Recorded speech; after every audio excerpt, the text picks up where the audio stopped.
Good evening, and welcome to the O2 Ability Awards. It is a privilege for me to share the stage with Miss Caroline Casey.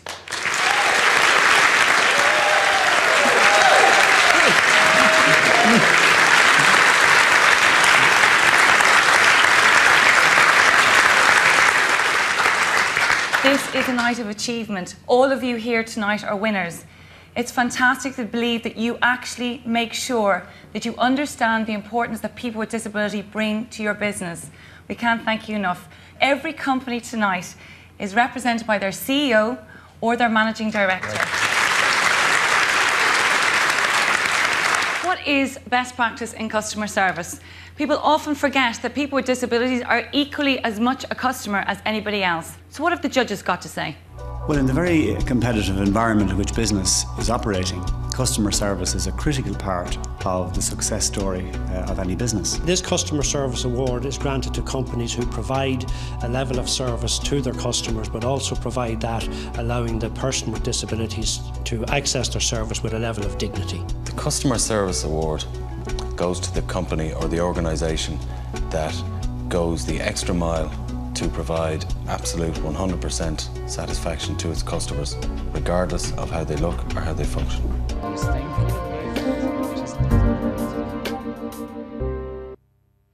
Most people usually, especially taxi men, you know, you get into the taxi and they kind of say to you, oh, did you hurt your leg? I've had all sorts of things from, did you drop a bowling ball on it when I was getting picked up from a leisureplex, or were you skiing, did you break your foot? And usually my answer would be, you know, I don't actually have any feet. And that shuts them up. Even the taxi drivers that talk all the time, they always shut up when you kind of come out with that answer. But I remember once I was getting out of a taxi in Ennis and he said, do you want a hand? And I went to sort of lean and get out of the cab, and my arm just fell off on the floor just as he was about to say, you know, can I give you a hand? But yeah, he always remembers me now. So.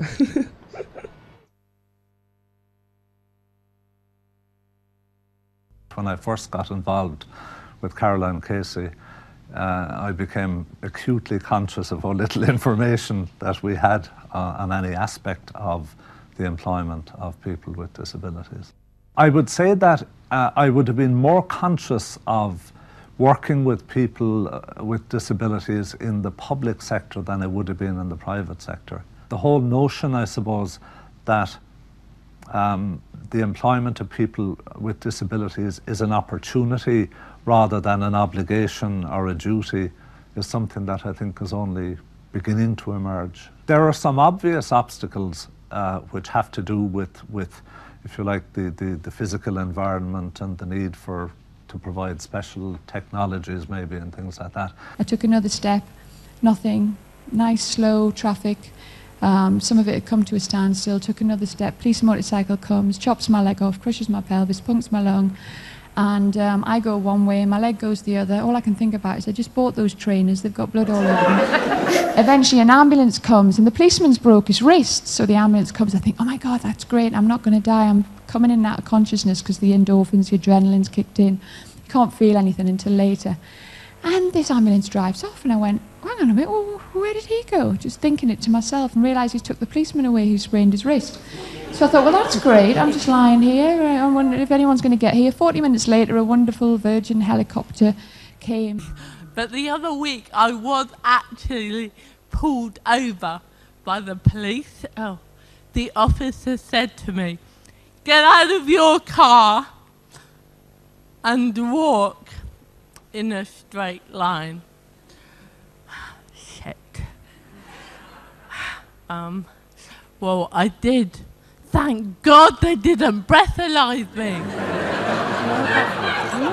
You know, you guys, really, I am quite a hopeless romantic, right? And I don't want that much in a man, right? Well, maybe it is a lot, but I just want someone who's loyal, who's understanding, and who trusts me enough to let me cut his hair. Have you guys seen them? Reservoir Dogs.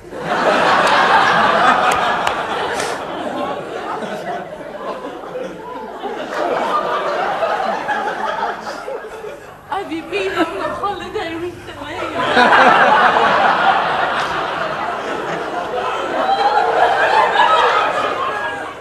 So there are very few barriers to me doing a job. You know, in Ireland as in England, any extras that I might need, for instance, I've got to get around, I travel a lot in my job, and it would be a bit of a health and safety risk to allow me to drive along the motorways of Great Britain. So I'd have a driver, but that's paid for by the employment services in Great Britain, as it would be here. So there is nothing that people won't do to help us. The only blockage is the attitude of industry.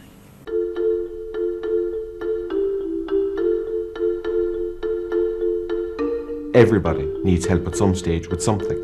I miss that rewarding experience of working. It's important to identify hidden talent in individuals. I'm proud of who I am. I'm not ashamed to be deaf. I'm quite happy. I would like to think that I have something to offer my employers. Obviously, they wouldn't be paying me otherwise. Why I got the job was because I didn't let the obstacles get in my way. Everybody responds to somebody who has to go the extra mile. Every individual has a right, regardless of their physical capacities. Being deaf doesn't change what skills I have to offer. Remember, I'm deaf, not dead. Senior employers and people in senior positions in companies have to wake up. People with disabilities do work hard because they know how hard it is why they do this job. You're just as capable of doing the job as anyone else. It's never appreciated as, oh look, we're all, you know, individuals, we're all different and we should celebrate that. Our fourth position in the best companies was a tremendous vindication of what can be achieved with a committed and diverse workforce. Simply because we're not the same doesn't mean we shouldn't be employed.